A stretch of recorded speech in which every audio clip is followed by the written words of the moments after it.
নমস্কাৰ আপোনালোক সকলোকে পুনৰবাৰ টিকে মাইণ্ডৰ অন্য এটা ৰাতিপুৱাৰ ধামাকাদাৰ খবৰলৈ স্বাগতম জনাইছো। অন্য দিনৰ দৰে আজিও আপোনালোকৰ বাবে দিনটোৰ কেইবাটাও গুৰুত্বপূৰ্ণ খবৰ লৈ আহিছো। ভিডিঅ'টো প্ৰথমৰ পৰা শেষলৈকে চাই থাকিব। আজিৰ ভিডিঅ'টো আৰম্ভ কৰাৰ আগতে সকলোকে ৭৭ সংখ্যক গণৰাজ্য দিৱসৰ শুভেচ্ছা আৰু অভিনন্দন জনালো। আগবাঢ়িছো আজিৰ প্ৰথমটো খবৰ ফালে। খবৰ লৈ পৰিছে আমাৰ অসমৰ ক্ৰীড়া প্ৰেমীসকলৰ বাবে। আমাৰ অসমৰ এতিয়া নৱপ্ৰজন্মৰ যিসকল ক্ৰীড়া প্ৰেমী আছে তেওঁলোকৰ কাৰণে হোষ্টেল নিৰ্মাণ কৰিব অসম চৰকাৰে। অসমৰ মুখ্যমন্ত্ৰী ডক্টৰ হিমন্ত বিশ্ব শৰ্মাদেৱে যোৱাকালি বৰ্ষাপাৰা ষ্টেডিয়ামত উপস্থিত হৈ তেখেতে জনাইছে যে এতিয়া গুৱাহাটীত 1000 জন খেলুৱৈ একেলগতে থাকিব পৰা হোষ্টেল নিৰ্মাণ কৰিব। আনহাতে ডিব্ৰুগড়তো 500 খেলুৱৈ একেলগতে থাকি খেলিব পৰাকৈ হোষ্টেল নিৰ্মাণ কৰিব বুলি জনাইছে। চৰকাৰৰ ফালৰ পৰা এতিয়া খেলুৱৈসকলক সম্পূৰ্ণ থকা খোৱাৰ ব্যৱস্থা কৰিব। তেওঁলোকে যেতিয়ালৈকে এটা পৰ্যায় নাপায় গৈ তেতিয়া পৰ্যন্ত তেওঁলোকক হোষ্টেলতে ৰাখি খেলা ধূলাৰ লগতে তেওঁলোকৰ শিক্ষা সকলোবিলাক আগবঢ়াই নিব অসম চৰকাৰৰ ফালৰ পৰা। 1-2 বছৰৰ ভিতৰতে এই কাম সম্পূৰ্ণ কৰিব বুলি জনাইছে। গুৱাহাটী মহানগৰীত 1000 জন ল'ৰা-ছোৱালী থাকিব পৰা হোষ্টেল আৰু ডিব্ৰুগড়ত 500 জন ল'ৰা-ছোৱালী থাকিব পৰা হোষ্টেল নিৰ্মাণ কৰিব। তো বন্ধু-বান্ধৱীসকল, গণৰাজ্য দিৱসৰ দিনাখনেই এটা বিৰাটেই ভাল খবৰ ওলাইছে। অসমৰ মুখ্যমন্ত্ৰী ডক্টৰ হিমন্ত বিশ্ব শৰ্মাদেৱে এটা ভাল খবৰ ঘোষণা কৰি দিছে। ভিডিঅ'টোত কিন্তু লাইক এটা কৰিবলৈ নাপাহৰিব। আগবাঢ়িছো ইয়াৰ পাছৰটো খবৰ ফালে। খবৰ লৈ পৰিছে যে বিজেপি চৰকাৰৰ দিনত আমাৰ অসমৰ খেতিয়কসকলক যথেষ্ট পৰিমাণৰ যান্ত্ৰিক প্ৰযুক্তিবিদ্যাৰ ক্ষেত্ৰত সহায় কৰিছে বুলি মন্ত্ৰী হিমন্ত বিশ্ব শৰ্মাদেৱে যোৱাকালি জনাইছে। মন্ত্ৰী হিমন্ত বিশ্ব শৰ্মাদেৱে জনাইছে যে অসমৰ খেতিয়কসকলক ট্ৰেক্টৰৰ পৰা আৰম্ভ কৰি খেতিৰ সৈতে জড়িত থকা বিভিন্ন ধৰণৰ সা সৰঞ্জাম ক্ৰয় কৰিবৰ কাৰণে অসম চৰকাৰে যথেষ্ট পৰিমাণৰ সহায় কৰিছে। প্ৰায় 17,000তকৈ অধিক ট্ৰেক্টৰ কিনিবৰ কাৰণে চৰকাৰী সাহায্য আগবঢ়োৱা হৈছে। 14,128খন পাৱাৰ টিলাৰ ক্ৰয় কৰিবৰ কাৰণে অসম চৰকাৰৰ ফালৰ পৰা আৰ্থিক অনুদান আগবঢ়াইছে খেতিয়কসকলক। প্ৰায় 2,47,000 অন্যান্য সা সৰঞ্জাম অৰ্থাৎ খেতিৰ সৈতে জড়িত অন্যান্য সা সৰঞ্জাম ক্ৰয় কৰিবৰ কাৰণে বিগত 10 বছৰত অসম চৰকাৰৰ ফালৰ পৰা সহায় কৰিছে বুলি জনাইছে। অৰ্থাৎ বিজেপি চৰকাৰৰ দিনত সহায় কৰাৰ কথা উল্লেখ কৰিছে অসমৰ মুখ্যমন্ত্ৰী ডক্টৰ হিমন্ত বিশ্ব শৰ্মাদেৱে। ইয়াৰ পূৰ্বেও কৰিছে, এনেকুৱা নহয় যে কৰা নাই, মানে কংগ্ৰেছৰ দিনতো কৰিছে, চৰকাৰে সহায় নকৰা নহয়, কিন্তু আগৰখিনি আৰু উল্লেখ কৰা নাই। এতিয়া বিজেপি চৰকাৰৰ দিনত যিখিনি মানে সহায় কৰিছে সেই সম্পৰ্কে উল্লেখ কৰিলে। আগবাঢ়িছো ইয়াৰ পাছৰটো খবৰৰ ফালে। ইয়াৰ পাছৰ খবৰটো ওলাই পৰিছে উচ্ছেদ অভিযানক লৈ। অসমৰ মুখ্যমন্ত্ৰী ডক্টৰ হিমন্ত বিশ্ব শৰ্মাদেৱে জনাইছে যে গুৱাহাটীৰ পাহাৰত উচ্ছেদ অভিযান নচলে। গুৱাহাটীৰ পাহাৰত যদি মুছলমান আছে তেনেহ'লে কেৱল মুছলমানকহে উচ্ছেদিত কৰা হ'ব, অসমীয়াসকলক উচ্ছেদিত কৰা নহয় বুলি জনাইছে মন্ত্ৰী হিমন্ত বিশ্ব শৰ্মাদেৱে। মন্ত্ৰী হিমন্ত বিশ্ব শৰ্মাদেৱে কৈছে যে এতিয়ালৈকে কোনো অসমীয়াক উচ্ছেদ কৰা নাই, কেৱল মুছলমান তথা মিয়াসকলকহে উচ্ছেদ কৰা হৈছে বুলি মন্ত্ৰী হিমন্ত বিশ্ব শৰ্মাদেৱে জনাইছে। কিন্তু আমি লখিমপুৰত দেখিবলৈ পাইছিলোঁ লখিমপুৰত মানে এঘৰ অসমীয়া মানুহকো উচ্ছেদ কৰিছিলে আৰু বিভিন্ন স্থানত ঠিক তেনেকৈ বিভিন্ন খবৰ দেখা পাইছিলোঁ আমাৰ অসমৰ খিলঞ্জীয়া লোকসকলকো উচ্ছেদিত কৰা হৈছে। যেনে কাৰ্বি আংলঙকে ধৰি বিভিন্ন স্থানত মানে আমাৰ খিলঞ্জীয়া লোক যিসকল তেওঁলোকক উচ্ছেদ কৰা হৈছিলে। কিন্তু মন্ত্ৰী হিমন্ত বিশ্ব শৰ্মাদেৱে কৈছে যে অসমীয়াসকলক উচ্ছেদিত কৰা হোৱা নাই, কেৱল মুছলমান তথা মিয়াসকলকহে উচ্ছেদ কৰা হৈছে। আগবাঢ়িছো ইয়াৰ পাছৰটো খবৰ ফালে। আহি গ'ল 2024ৰ বিধানসভা নিৰ্বাচন। খুব সোনকালেই 2024ৰ বিধানসভা নিৰ্বাচনৰ দিন ঘোষণা কৰা হ'ব। কেতিয়ালৈ নিৰ্বাচন হ'ব নহ'ব সেই সম্পৰ্কে খুব শীঘ্ৰেই দিন ধাৰ্য কৰিব ইলেকশ্যন কমিশ্যন ডিপাৰ্টমেণ্টৰ ফালৰ পৰা। কিন্তু তাৰ পূৰ্বেই এতিয়া প্ৰত্যেকটো পলিটিকেল পাৰ্টিয়ে নিৰ্বাচনৰ যা যোগাৰ চলাই দিলে। খবৰ লোৱা অনুসৰি বিজেপি পাৰ্টিৰ তৰফৰ পৰা এতিয়া 75খন ভিডিঅ' ভেন আনিছে বুলি খবৰ ওলাই পৰিছে। আৰু সেই 75খন ভিডিঅ' ভানক এমাহত 35,000 টকাকৈ ভাড়া দিব লাগিব বিজেপিয়ে। তো এই টকা অসম চৰকাৰৰ ফালৰ পৰা নাযায়, এই টকা যাব বিজেপি পাৰ্টিৰ ফালৰ পৰা। মই হিচাপ কৰিছিলোঁ প্ৰায় কোটিৰ ঘৰত আছে, মানে কোটিৰ ঘৰত হিচাপ আছে। তো কিমান আছিল এক্সেক্টলি পাহৰিলোঁ, আপোনালোকে নিজে ক্যালকুলেট কৰি চাব।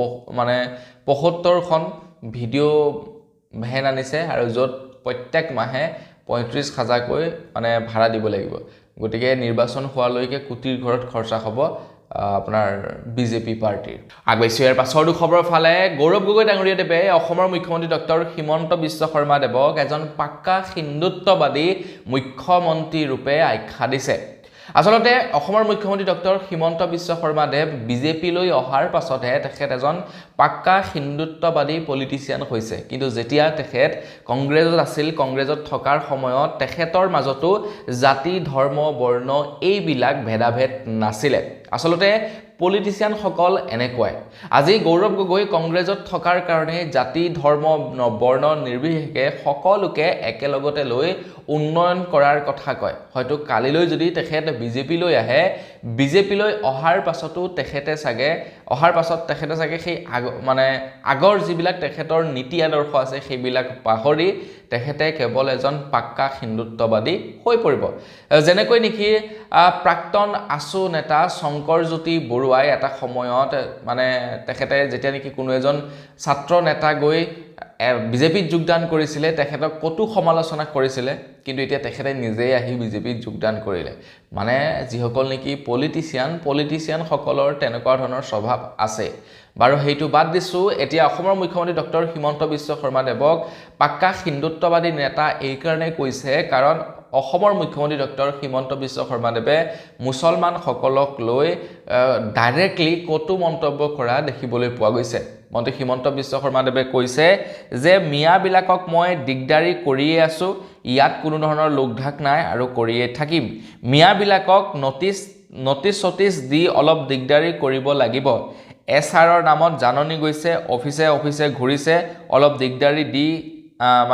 দিগদাৰি পাই আছে তেওঁলোকে মিয়া দেখিলেই উৎপাত কৰিমেই মোৰ শাসনকালত মিয়াই কষ্ট পাবই অসমৰ মুখ্যমন্ত্ৰী ডক্টৰ হিমন্ত বিশ্ব শৰ্মা দেৱৰ মুখত এনে মন্তব্য এজন মুখ্যমন্ত্ৰী হিচাপে এনে ধৰণৰ মন্তব্য কৰাটো খুবেই লজ্জাজনক বুলি ক'ব লাগিব আমাৰ কাৰণে অসমৰ জনতাৰ কাৰণে এইটো এটা লজ্জাজনক কথা কাৰণ আমি এনেকুৱা এজন মুখ্যমন্ত্ৰীক সিলেকশ্যন কৰিলো যিজন মুখ্যমন্ত্ৰীয়ে ধৰ্মৰ নামত ৰাজনীতি কৰে আৰু ধৰ্মৰ নামত ৰাজনীতি যিসকলে কৰে তেওঁলোকে বৰ বেয়া পলিটিচিয়ান বুলি ক'ব পাৰে আগবাইছো ইয়াৰ পাছৰ খবৰৰ ফালে খবৰ লৈ পৰিছে অসমীয়া যুৱ মঞ্চৰ ওপৰত অসমীয়া যুৱ মঞ্চই যোৱাকালি সংবাদ মেলৰ আয়োজন কৰে আৰু সংবাদ মেলৰ আয়োজন কৰি তেওঁলোকে সতৰ্কতা বাণী জাৰি কৰি দিছে যে ৭১ চনৰ পাছত অহা কোনো লোকৰে নাম যাতে ভোটাৰ তালিকাত সন্নিৱিষ্ট নহয় তাৰ কাৰণে তেওঁলোকে সতৰ্কতা জাৰি কৰি দিছে অসমীয়া যুৱ মঞ্চই কৈছে যে ৭১ চনৰ পাছত অহা কোনো লোকৰ নাম ভোটাৰ তালিকাত সোমাব নোৱাৰিব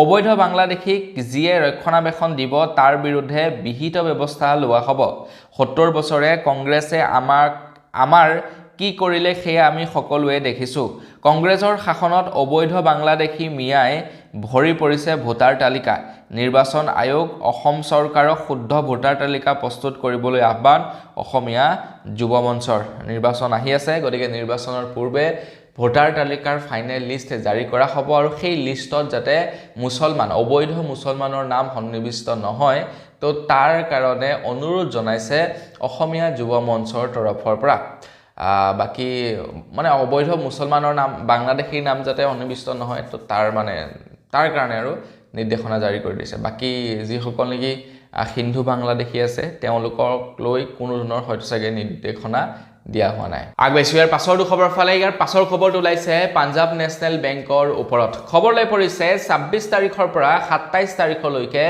পাঞ্জাব নেচনেল বেংকৰ কৰ্মচাৰীসকলে ষ্ট্ৰাইক কৰিছে বুলি খবৰ ওলাই পৰিছে ২৬ তাৰিখৰ মিডনাইটৰ পৰা ২৭ তাৰিখৰ মিডনাইটৰলৈকে তেওঁলোকে ষ্ট্ৰাইক কৰিছে পাঞ্জাব নেচনেল বেংকৰ কৰ্মচাৰীসকলে এই সময়ছোৱাত আপোনালোকে বেংকত কোনো ধৰণৰ কাম-কাজ কৰিব নোৱাৰিব তাৰ বিপৰীতে আপোনালোকে অনলাইনত কাম-কাজবিলাক কৰিব পাৰিব যেনে এটিএম ট্ৰানজেকচন কৰিব পাৰিব ইউপিআই ট্ৰানজেকচন কৰিব পাৰিব ধৰি লওক আপোনালোকে বেংক ট্ৰান্সফাৰ কৰিব পাৰিব সেইবিলাক কৰিব পাৰিব কিন্তু তাৰ বাহিৰে আপোনালোকে অফিচত গৈ কাম-কাজ কৰিব নোৱাৰিব পাঞ্জাব নেচনেলৰ যিসকলৰ নেকি পাঞ্জাব নেচনেল বেংকত একাউণ্ট আছে তেওঁলোকে 26 তাৰিখৰ মিডনাইটৰ পৰা 27 তাৰিখৰ মিডনাইটৰলৈকে কোনো ধৰণৰ বেংকৰ কাম-কাজ কৰিব নোৱাৰিব। আপোনাৰ বাৰু কোন বেংকত একাউণ্ট আছে কমেণ্ট ছেকশ্যনত জনাই থৈ যাব। আগবাইছোঁ ইয়াৰ পাছৰ খবৰ ফালে। ইয়াৰ পাছৰ খবৰটো ওলাই পৰিছে জুবিন ক্ষেত্ৰৰ ওপৰত। খবৰ ওলাই পৰিছে জুবিন ক্ষেত্ৰত বোলে 24 ছেপ্টেম্বৰৰ পৰা 6 জানুৱাৰীলৈকে প্ৰায় 16,79,880.75 টকা 75 টকাৰ অনুদান উঠিছে বুলি খবৰ ওলাই পৰিছে। যিসকল লোকে কোনোবা ভক্তই ধৰি লওক আপোনাৰ কোনোবাই মানে সেৱা কৰিবলৈ গ'ল, তাতে দান বৰঙণি আগবঢ়াই থৈ আহিলে, তো তেনেকুৱাত মানে ইমানখিনি টকা উঠিছে বুলি খবৰ ওলাই পৰিছে জুবিন ক্ষেত্ৰৰ পৰা। তো জুবিন ক্ষেত্ৰ এতিয়া ক'বলৈ গ'লে এখন মানে তীৰ্থস্থানলৈ পৰিৱৰ্তিত হৈছে। সেয়া শ্মশান নহয়, এইখন এখন মানে ভগৱানক আৰাধনা কৰাৰ স্থানলৈ ৰূপান্তৰিত হৈছে। সকলো মানুহ গৈছে, জুবিন দাক তাতে সেৱা জনাইছে, ভগৱানক ঈশ্বৰৰ পুত্ৰক সেৱা জনাইছে। আগবাইছোঁ ইয়াৰ পাছৰ খবৰ ফালে। ইয়াৰ পাছৰ খবৰটো ওলাই পৰিছে আলফা স্বাধীনৰ ওপৰত। আলফা স্বাধীনে এইবাৰ 26 গণৰাজ্য দিৱস বৰ্জন কৰিছে। তেওঁলোকৰ ফালৰ পৰা প্ৰেছ বিবৃতি জনাইছে যে গণৰাজ্য দিৱসৰ বাবে এইবাৰ 26 তাৰিখৰ নিশা 12 বজাৰ পৰা সন্ধিয়া 6 বজালৈকে সকলো চৰকাৰী বেচৰকাৰী কাৰ্যালয় প্ৰতিষ্ঠান বন্ধ ৰাখিবৰ কাৰণে আহ্বান জনাইছে আলফা স্বাধীনৰ তৰফৰ পৰা। অৰ্থাৎ আজি 26 তাৰিখ গণৰাজ্য দিৱসৰ উপলক্ষে সকলোবিলাক চৰকাৰী বেচৰকাৰী অফিচ কাৰ্যালয় বন্ধ থাকিব। এক প্ৰকাৰ ক'বলৈ গ'লে অসম বন্ধৰ ঘোষণা কৰি দিছে আমাৰ মানে আলফা স্বাধীনৰ তৰফৰ পৰা।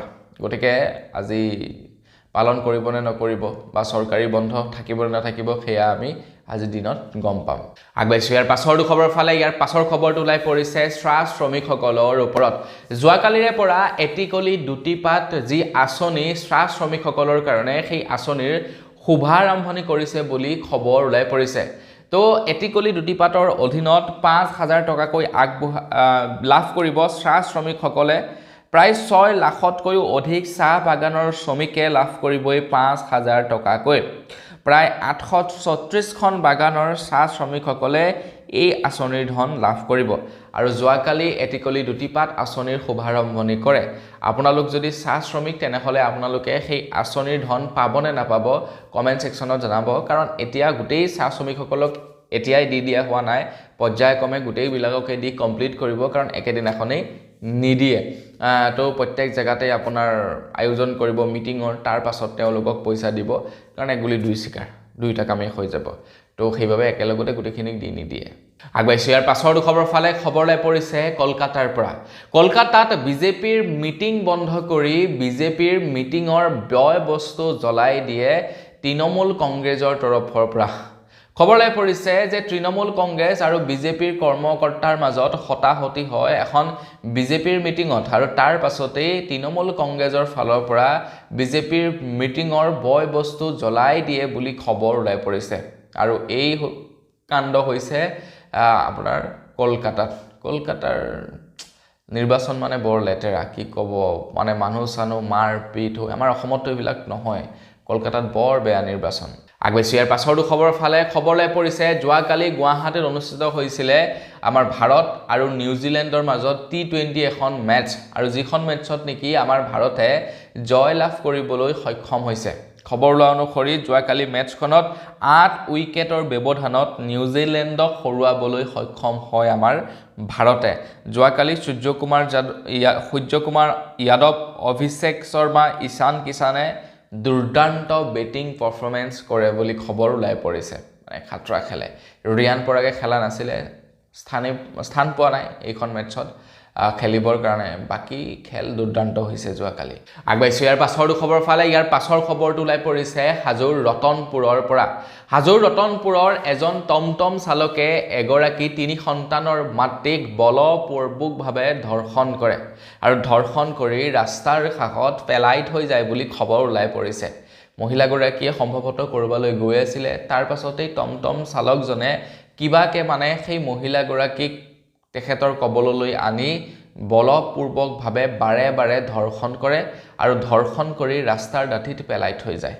এতিয়া নিজ অসমতে অসমীয়া যুৱতী বা অসমীয়া মহিলা সুৰক্ষিত নহয় অসম চৰকাৰে ইয়াৰ ওপৰত কিবা এটা ব্যৱস্থা ল'ব লাগে আগবাইছো ইয়াৰ পাছৰ খবৰ ফালে খবৰ লাই পৰিছে মংগলদৈৰ পৰা মই আপোনালোকক জনাইছিলো যে মংগলদৈত প্ৰায় 16টাকৈ মন্দিৰৰ মূৰ্তি ভাঙি পেলাইছিলে কোনো দুৰ্বৃত্তই মংগলদৈৰ আৰক্ষীয়ে সেই সকল লোকক গ্ৰেফতাৰ কৰিছিলে কিন্তু তেওঁলোকৰ পৰিচয় গোপনে ৰাখিছিলে কিন্তু এতিয়া তেওঁলোকৰ পৰিচয় দাঙি ধৰিছে কোন হয় তেওঁলোক খবৰ লোৱা অনুসৰি সেই সকলৰ নাম হৈছে মাহিৰ আলী শামসুল আলী মকসেদ আলী নুৰ জামাল আলী জাহিনুৰ আলী এই 5জন লোকে মংগলদৈত প্ৰায় 16টাকৈ মন্দিৰৰ মূৰ্তি ভাঙি পেলাইছিলে বুলি খবৰ ওলাই পৰিছে বৰ ডাঙৰ মানুহ নহয় মানে টিনেজৰ মানে ইমান ডাঙৰ নহয় আৰু প্ৰাপ্তবয়স্কৰ চাওকচোন বাৰু কি কাম কৰিছে সিহঁতে ধৰিলে বেটাব লাগে